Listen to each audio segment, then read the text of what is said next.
For nearly 1,000 years, defending a home was a matter of basic physics. You built thick stone walls, dug a deep moat, and guarded the front gate. If the walls held, you were safe. But today, attackers bypass those physical defenses entirely because modern threats are invisible. We've traded those heavy iron locks for frictionless convenience. We use our fingerprints to open phones and our voices to access bank accounts. Each connection adds a new entry point to what cybersecurity experts call our attack surface. Every new gadget or biometric scan acts as a bridge. If left unmonitored, that cheap smart speaker or biometric shortcut provides a backdoor straight into your primary network. To protect the network, we have to look closely at these individual weak points. We need to see exactly what happens when hackers push our modern conveniences to their absolute breaking point. Cyber defense requires constant management of the invisible gaps we willingly plug into our walls. Let's start with the human voice. Banks are increasingly using Voice ID to verify accounts. When you speak, the system doesn't just listen to the words.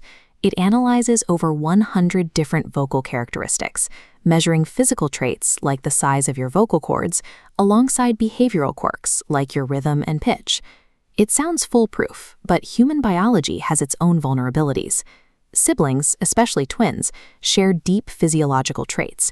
If a twin mimics the pacing and intonation of their sibling, their voice print can overlap enough to trick the algorithm and grant access to the account. To counter this, financial institutions rely on dynamic thresholds.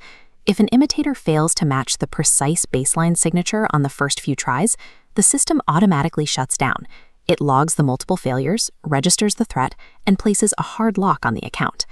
Biometric security is mathematically robust, but as long as it relies on measuring human biology, there will always be a microscopic statistical loophole waiting to be exploited.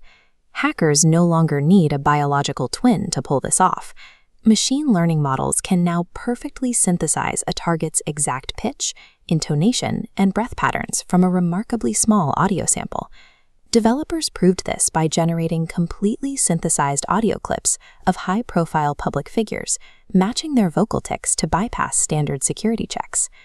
The defense against this synthetic threat is a technique called audio watermarking.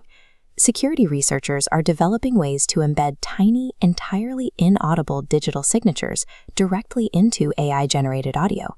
When a security system hears the watermark, it immediately flags the voice as a machine. Identity verification now relies on mathematically proving the absence of a machine. The vulnerabilities move from the biological to the mechanical as we look at the physical hardware in our homes. Manufacturers are in a race to get Internet of Things devices onto store shelves, and in the rush, basic security protocols are frequently ignored.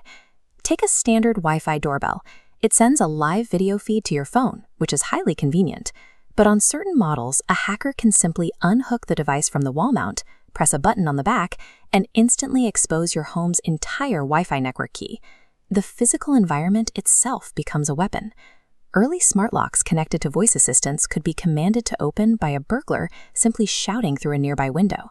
Smart thermostats, meant to save energy, have been hijacked to install ransomware, allowing attackers to hold a home's heating system hostage in the dead of winter.